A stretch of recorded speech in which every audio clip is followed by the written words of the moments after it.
અમરેલી જિલ્લાના કુકાવાવમાં નવનિર્મિત ST bus સ્ટેન્ડનું લોકાર્પણ કરવામાં આવ્યું।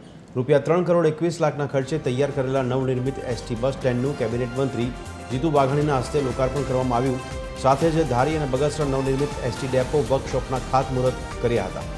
મંત્રી કૌશિક વેકરિયા, સાંસદ ભરત સુતરિયા, ધારાસભ્ય જેવી કાકડિયા સહિત આગેવાનો પણ ઉપસ્થિત રહ્યા।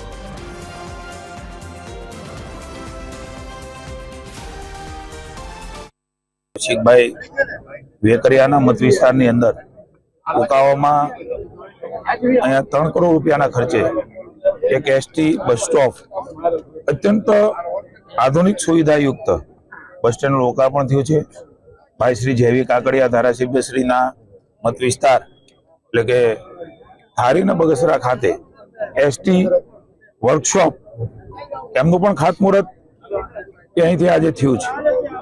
લગભગ ₹16 કરોડના ખર્ચે આ ત્રણેય બાબતો એ બે વિધાનસભામાં શરૂ થવા જઈ રહી છે ને એકનું લોકાર્પણ થયું છે। ત્યારે મને આનંદ છે કે આ તમામ અમારા જે કાર્યક્રમ છે લોકોએ પણ વધાવ્યો।